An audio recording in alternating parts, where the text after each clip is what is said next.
Shalom semuanya. Halo. Kasih Halo. saya Halo. yakin dan percaya pasti semuanya dalam keadaan yang Hmm. sangat kuat, luar biasa, walaupun mengalami banyak goncangan, ujian, masalah, tapi, eee, kita percaya Tuhan bersama-sama dengan kita. Kalau hari ini aku ingin, membagikan firman, eee, judulnya kan kita kan temanya satu ya, yang aku kasih judul ini ketaatan mendatangkan penderitaan. Kok udah taat tapi mendatangkan penderitaan ya? Lucu juga nih, ketaatan yang mendatangkan penderitaan, tetapi penderitaan yang akan mendatangkan kemuliaan Allah. Jadi hari-hari ini kita sedang melihat begitu banyak orang yang mengalami banyak penderitaan, banyak sekali.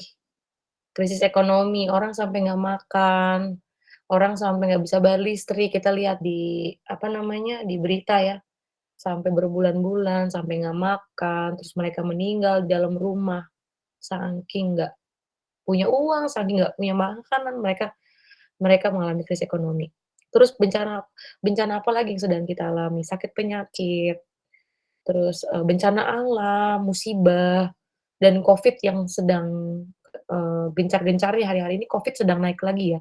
Di Tangerang ini juga udah banyak banget yang tertular gitu, di daerah Jakarta ini. Jadi Covid sedang naik-naik lagi.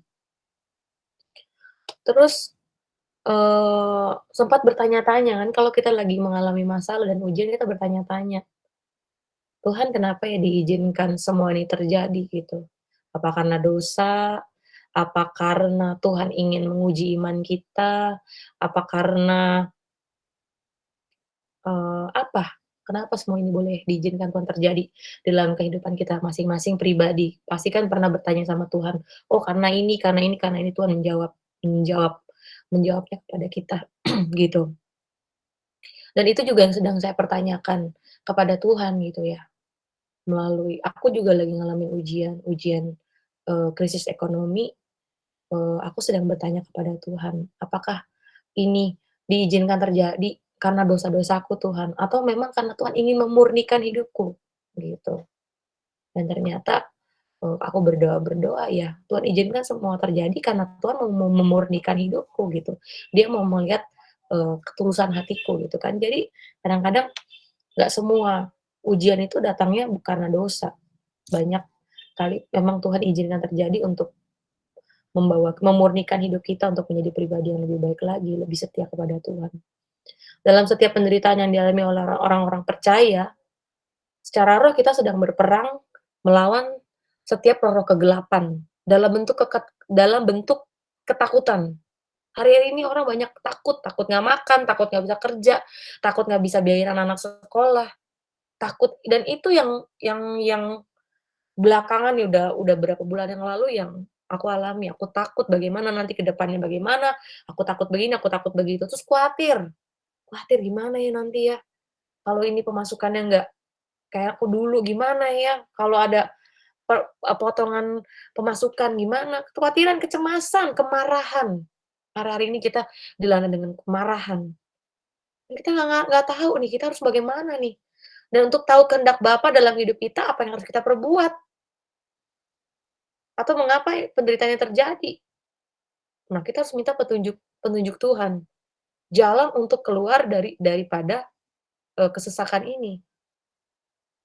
Nah, mari kita belajar melalui firman Tuhan yang akan kita baca di Hakim-Hakim 20. Bagaimana bangsa Israel menerima jawaban doa mereka. Jadi cerita tentang bangsa Israel yang melawan sukunya sendiri, Benyamin. Karena, kita tahu yang suku Benyamin itu dia, kayak, kurang ajar lah sama, eee saudaranya sendiri dengan, meniduri, apa namanya namanya apa ya, gundik gitu ya? Bukan gundik, apa sih namanya tuh? Meniduri, eee, apa namanya, sebangsanya sendiri dengan semena-mena lah. Akhirnya, eee, terjadi, perselisihan di situ, terjadi peperangan di situ karena, suku Benyamin ini. Nah, kita bahas bagaimana bangsa Israel menerima jawaban doanya. Kita buka di Hakim-Hakim 20 ayat 18. Bagaimana bangsa Israel menerima jawaban doanya di dalam kesesakan. Dia minta pembelaan Tuhan. Bagaimana kita baca di Hakim-Hakim 20 ayat 18. Boleh bantu saya untuk baca? Hakim-Hakim 20 ayat 18.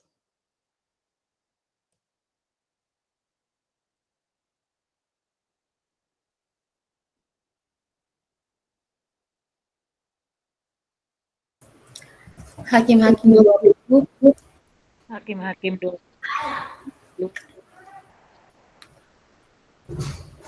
Hakim-Hakim 20 ayat 18. Demikianlah firman Tuhan. Lalu orang Israel berangkat dan maju ke Betel.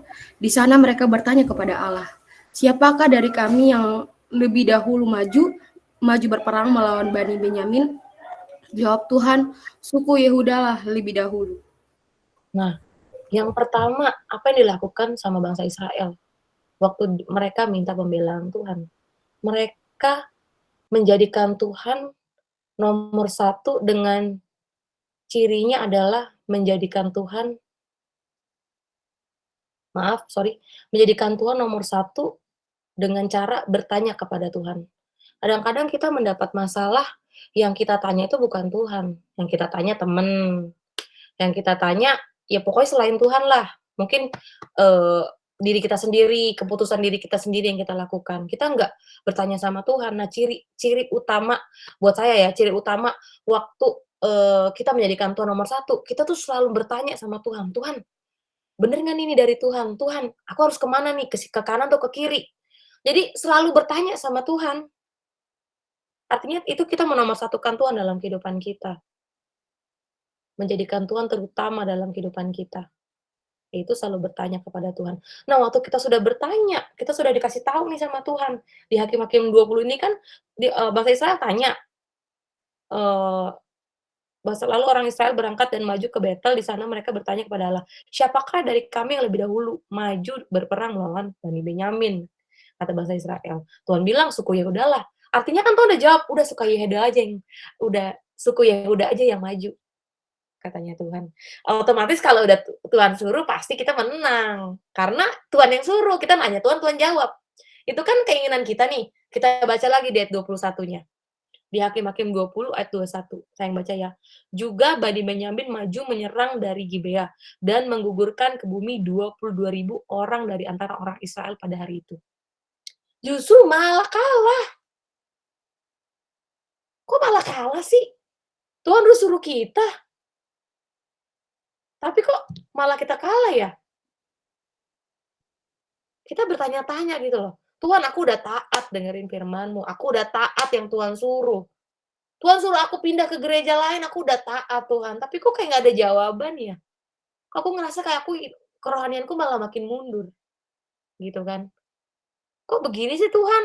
Udah salah kali ini aku. Salah denger perintah Tuhan kali ya. Atau aku salah kali ini bertanya-tanya, ini yang salah aku apa Tuhan nih gitu kan. Udah di Tuhan yang nyuruh, tapi kok malah nggak menang gitu. Tapi di sini bangsa Israel nggak bersungut-sungut. Waktu mereka sudah bertanya, apa yang mereka lakukan kembali? Ini jawaban doa yang dilakukan oleh bangsa Israel. Waktu dia sudah bertanya kepada Tuhan, menjadikan Tuhan nomor satu dalam kehidupan mereka. Yang kedua adalah di Hakim-Hakim 20 ayat 23. Boleh siapa saja bantu di Hakim-Hakim 20 ayat 23. Hakim-Hakim 23. Demikianlah firman Tuhan. Kemudian pergilah orang-orang Israel, lalu menangis di hadapan Tuhan sampai petang. Sesudah itu mereka bertanya kepada Tuhan, akan pergi pulakah kami berperang melawan Bani Benyamin, saudara kami itu? Jawab Tuhan, majulah melawan mereka. Amin. Yang kedua adalah apa yang dilakukan oleh bangsa Israel. Mereka menangis. Menangis di hadapan Tuhan sampai petang. Artinya, itu bukan menangis yang biasa-biasa ya, sampai petang. Artinya lama mereka nangis. Mereka berseru. Mereka tersungkur, mereka nangis sama Tuhan, berjam-jam mereka nangis. Seperti yang ada dalam firman Tuhan, seperti Mazmur Daud bilang, berkata yang Mazmur 51 ayat 17 ya, korban sembelihan kepada Allah ialah jiwa yang hancur, hati yang patah dan remuk tidak kau pandang hina ya Allah. Ini Mazmur Daud.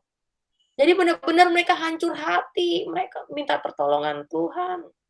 Bilang, Tuhan aku nggak sanggup Tuhan buat ngejalanin hidup ini. Tuhan, aku tetap bersyukur Tuhan apapun yang terjadi. Kita utarakan apa yang kita alami, tapi kita balikan kembali ke Tuhan. Tuhan, Engkau yang pegang kendali semuanya. Doa sama Tuhan. Jadi nggak sekali doa, Tuhan jawab tidak sesuai dengan kehendak yang kita harapkan untuk kita menang. Tapi tetap kita terus berdoa sama Tuhan, tetap kita berdoa, berharap sama Tuhan. Doa lagi. Dan Tuhan di sini waktu di Hakim-Hakim 20 ayat 23 ini bangsa Israel nanya lagi kan sama Tuhan, waktu mereka menangis, mereka nanya lagi sama Tuhan.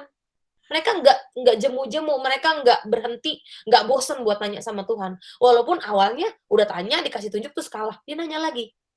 Di sini apa pertanyaannya bangsa Israel? Mereka bertanya kepada Tuhan, akan pergi pulakah kami berperang melawan Bani Benyamin, saudara kami itu? Jawab Tuhan, majulah melawan mereka. Tuh, Tuhan jawab lagi, maju, lawan. Tapi apa yang terjadi di ayat 25?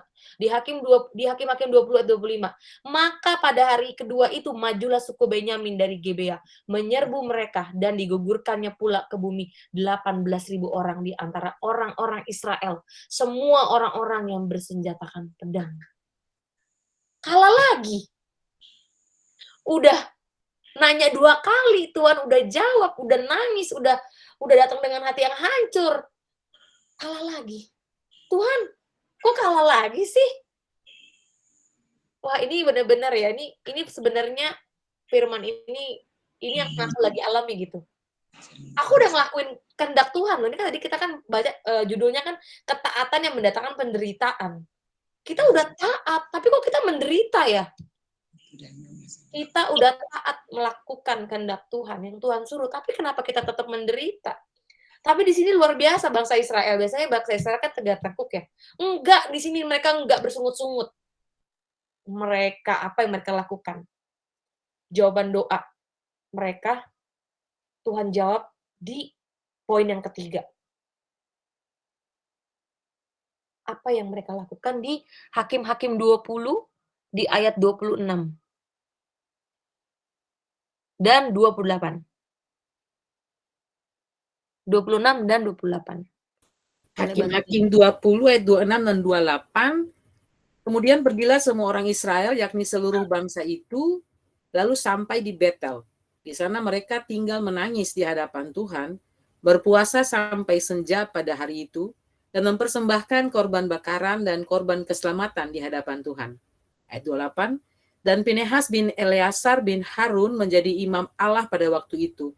Kata mereka, haruskah kami maju sekali lagi untuk berperang melawan Bani Benyamin, saudara kami itu?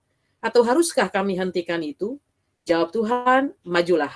Sebab besok aku akan menyerahkan mereka ke dalam tanganmu. Amin. Amin. Apa yang bangsa Israel lakukan? Mereka berpuasa dan mempersembahkan korban di situ.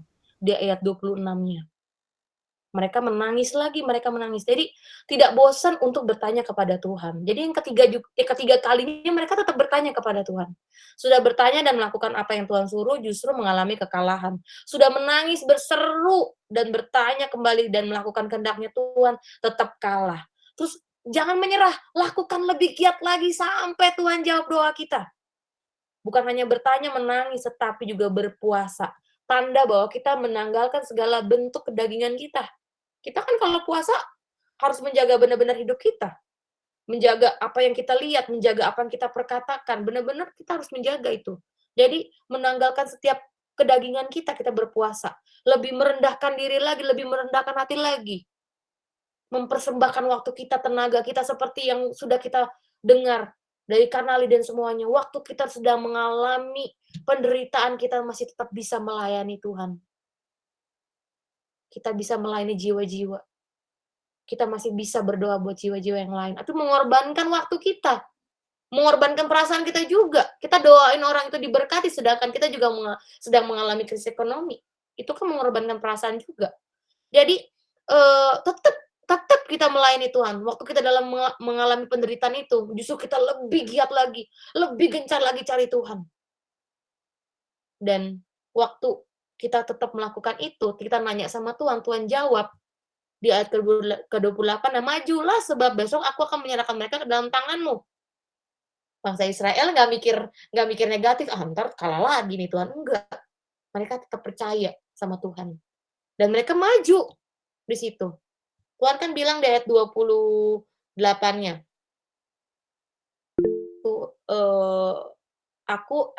di ayat 28-nya, ya benar. "Majulah sebab besok aku akan menyerahkan mereka ke dalam tanganmu," Tuhan bilang. Kadang-kadang kekalahan yang kita terima itu bukan Tuhan tidak sayang, teman-teman, semua kakak-kakak yang kukasihi. Bukan Tuhan tuh nggak sayang, tapi itu diizinkan terjadi apakah kita benar-benar mengasihi Tuhan, membutuhkan Tuhan dan mengingini Tuhan, menjadi bagian dari hidup kita lebih dari segalanya. Makanya doa pertama udah doa nih, udah dijawab Tuhan, justru jawabannya nggak sesuai. Apakah kita mau lebih setia lagi buat datang sama Tuhan? Jadi, kita itu, apakah kita datang sama Tuhan tuh hanya untuk memenuhi segala kebutuhan kita? Kita datang sama Tuhan supaya kita diberkati Tuhan, kita datang sama Tuhan cuman supaya kita sembuh. Lama-lama Tuhan bukan jadi Tuhan kita, tapi Tuhan itu jadi apa? Jadi dokter, bukannya dokter. Jadi yang orang yang cuman cuman cuman sebagai orang yang disuruh-suruh sama kita. "Tuhan, aku sakit disembuhin aku. Tuhan, aku susah nih, tolong berkati aku." Jadi bukan Tuhan yang benar-benar Tuhan ada dalam hidup kita, yang memerintah hidup kita. Gitu. Kemarin aku dengar khotbah gini, jangan jadikan Tuhan tuh sebagai tamu dalam hidup kita. Contohnya kita lagi, apa namanya, acara Natal, terus ada tamu undangan, misalnya Pak Presiden datang, duduk di bagian paling depan. Terus Pak Presiden bilang gini, "Tolong lagunya boleh diganti nggak sama yang lebih asik?" Bisa nggak kira-kira Pak Presiden, nyuruh kita, gereja, buat ganti lagu? Nggak bisa, karena yang punya acara itu gereja. Jadi Pak Presiden itu harus mengikuti aturan di gereja. Dia cuman tamu undangan. Mau dia tamu undangan VVIP sekalipun, dia nggak bisa mengatur jalannya ibadah itu. Dia hanya tamu undangan. Nah, seringkali kita menjadikan Tuhan seperti itu, hanya tamu undangan. Apakah Tuhan ada di dekat kita? Ada. Apakah Tuhan, ada di samping kita? Ada. Tuhan apakah dia mendengar doa kita, Tuhan mendengarkan, korban syukur kita? Dia dengar. Mungkin juga yang terbaik yang kita lakukan, nyanyian-nyanyian kita. Tapi Tuhan cuma sebatas tamu. Dia nggak memerintah dalam hidup kita. Nah, sering banget kita berdoa itu, ya Tuhan cuma dijadikan seperti tamu. Diperintah-perintah sama kita, gitu. Tapi Tuhan nggak memimpin dalam kehidupan kita. Tuhan cuma dijadiin suster, gitu, atau dokter, atau bank buat kita. Jadi pada saat kita butuh aja. Nah, orang-orang yang mengandalkan Tuhan dengan segenap hati, dia nggak akan berhenti pada doa yang pertama. Dia akan terus berdoa sampai kedua, ketiga, keempat, kelima, sampai Tuhan menjawab doa-doanya mereka, gitu. Kayak gitu ini yang aku dapat dalam firman ini. Jadi waktu kita sungguh-sungguh kepada Tuhan, Tuhan pasti akan menjawab setiap doa kita. Dari firman ini, kita belajar untuk tetap setia kepada Tuhan. Tadi lagunya Ona tuh yang pertama itu, ku tetap apa tadi tuh? Ku tetap cinta, ku tetap setia. Ku tetap cinta, artinya kan apapun yang terjadi, berkali-berkali jatuh, berkali-berkali dapat ujian, tetap cinta, tetap setia, tetap berdoa, tetap memuji Tuhan apapun yang terjadi. Jadi lagunya hari ini luar biasa buat aku diberkati dengan lagu itu. Aku tetap cinta, aku tetap setia sama Tuhan apapun yang terjadi. Aku tetap percaya walaupun hari ini doaku belum dijawab Tuhan.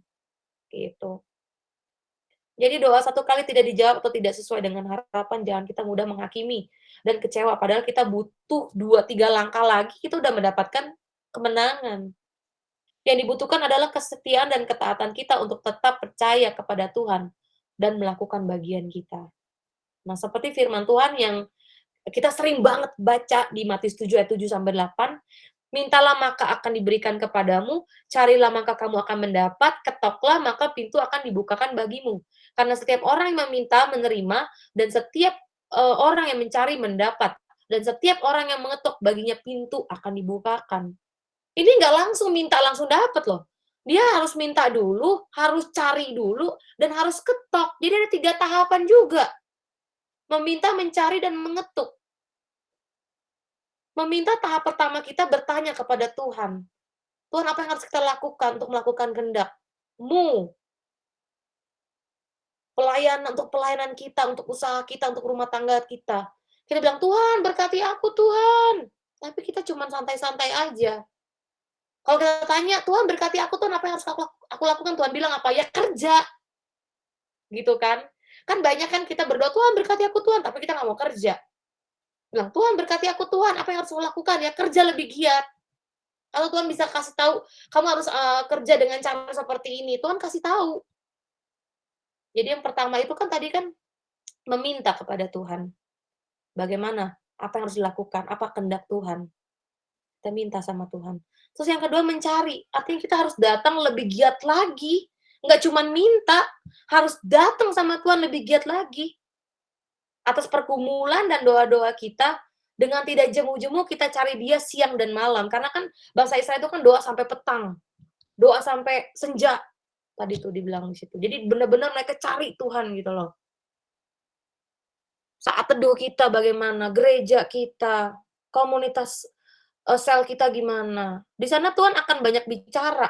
Tetapi itu belum selesai. Kita harus lebih berjuang lagi, artinya berusaha bukan berdiam. Jadi kita nggak bakal bisa dapat jawaban doa kita nggak akan bisa dijawab kalau kita cuma berdiam. Ada tindakan nyata jika kita serius atau sungguh-sungguh mencari Tuhan bukan hanya di mulut. Kan kalau meminta, berdoa kan hanya di mulut. Nggak melakukan, kita juga harus melakukan. Harus mencari kan, makanya kata kerja itu. Meminta, mencari itu kata kerja. Dan mengetuk itu juga kata kerja. Jadi mengetok itu artinya kita harus lebih berusaha lagi. Waktu kita sudah mencari, kita harus melakukannya apa yang membuat Tuhan membuka pintunya. Kita ketok apa yang membuat Tuhan membuka pintunya. Membuat Tuhan tidak tahan untuk segera menolong kita. Dengan lebih merendahkan hati kita. Berpuasa, bayar harga, pikul salib. Menjauhkan berhala-berhala kita seperti bangsa Israel. Sayangnya aku nggak catat, jadi aku pernah baca, bangsa Israel itu kan terkenal dengan menyembah patung berhala. Akhirnya mereka diizinkan tertawan oleh bangsa Amon, dan mereka berseru-seru sama Tuhan. Berseru-seru. Tuhan bilang dia nggak mau tolong lagi bangsa Israel, dia nggak mau. Tapi apa yang bangsa Israel lakukan? Dia buang mesbah-mesbah, berhalanya mereka buang itu semua. Mereka jauhkan berhala-berhala mereka. Akhirnya di situ ada firman Tuhan bilang apa? Akhirnya Tuhan tidak tahan lagi untuk tidak menolong bangsa Israel. Itu mengetuk pintu Tuhan. Itu membuat pintu Tuhan terbuka. Benar-benar kalau kita mau Tuhan jawab doa kita, benar-benar kita juga harus serius meresponinya. Seperti yang dilakukan bangsa Israel ini. Dia buang berhala-berhala mereka karena mereka benar-benar sungguh butuh Tuhan. Mereka benar-benar sungguh ingin Tuhan menolong mereka karena mereka nggak bisa. Mereka menyadari bahwa selama ini siapa yang mengeluarkan mereka dari kekuatan-kekuatan, kejahatan-kejahatan yang mereka alami. Siapa yang mengeluarkan mereka? Siapa yang membebaskan mereka? Selalu Allah, Tuhan. Dan di hari itu mereka menyadari. Makanya Tuhan tidak tahan untuk menolong mereka. Seperti yang firman yang kita bahas hari ini. Gitu. Jadi di sini aku mendapat rema yang luar biasa bahwa kita nggak cukup doa 1 kali, 2 kali, 3 kali. Meskipun itu Tuhan yang suruh, Dan di sini nih unik banget sih buat aku tuh ini luar biasa banget. Udah Tuhan yang suruh kita kalah lagi, gitu kan. Tapi itulah Tuhan menguji iman kita, Tuhan menguji kesetiaan kita. Apakah kita hanya menjadikan Tuhan, eee, tempat di mana kita cuman bisa meminta, tapi kayak Tuhan tuh mau, "Ayo lo andelin aku bener-bener jadi bapak kamu, jadi sahabat kamu, yang nggak kamu datang tuh cuman waktu kamu butuh," gitu.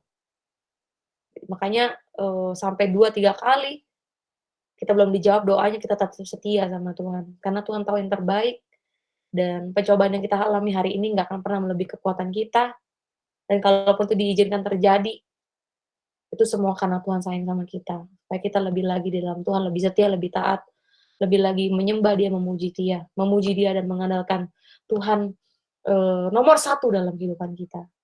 Amin. Terima kasih buat semuanya.